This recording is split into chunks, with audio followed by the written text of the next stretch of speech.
name is Susan Flanagan, and I'm a cultural specialist with Lindblad Expeditions on the National Geographic Explorer.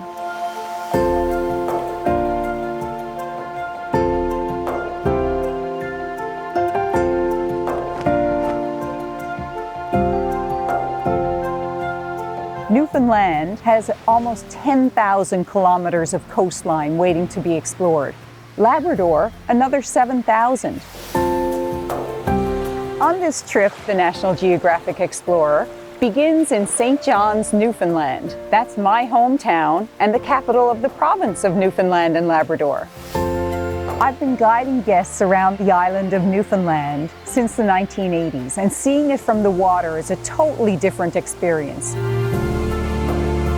As a cultural specialist, I bring the history and culture to life. And I want to share with guests how Newfoundland, Britain's oldest colony, came to be. You'll learn not only about the Europeans who came to these shores, but you'll learn about the indigenous peoples who were here long before. Travel and history go together. We can enjoy things so much more by talking to local people, by learning about their history and culture.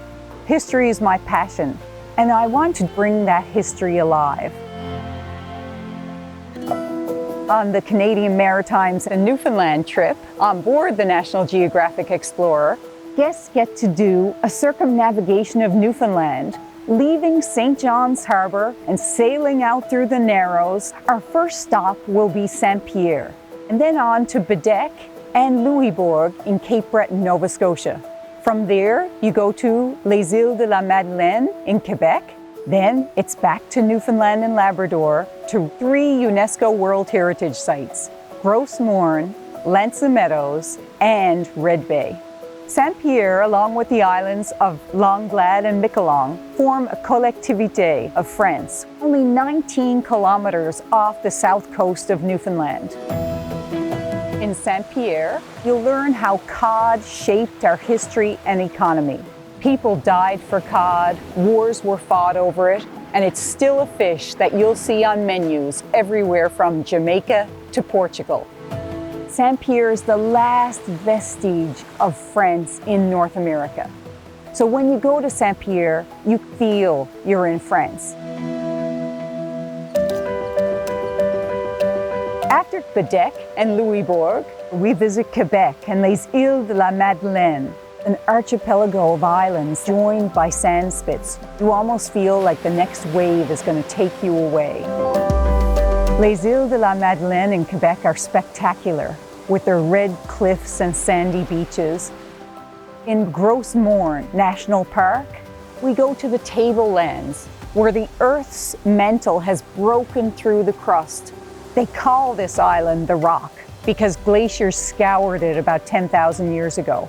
The glaciers left no topsoil, nothing but bedrock. This rock is so inhospitable to plants that most will be carnivorous. They have to eat insects in order to survive.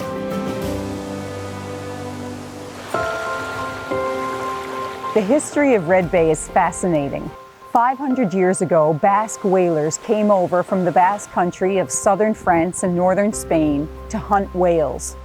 They rendered the blubber into oil that was used to light the lamps of Europe. Meadows, or Jellyfish Cove, is my favorite National Historic Site and UNESCO World Heritage Site. 1,000 years ago, Norsemen landed on these shores. That's 500 years before Columbus landed on the shores of North America. They set up sod houses and a forge where they could smelt down bog iron to make rivets to repair their boats. You can see the ruins of the old Viking houses. There's a site where Vikings reenact the past.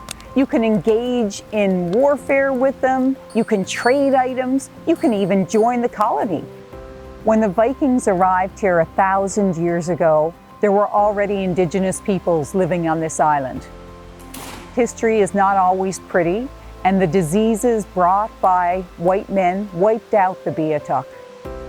When guests come visit Newfoundland and Labrador, they'll learn about the history of the island, they'll learn about the history of the mainland portion of the province, but not only will they learn, they'll have fun. We're all on this journey together to explore the world and the secrets it has to offer.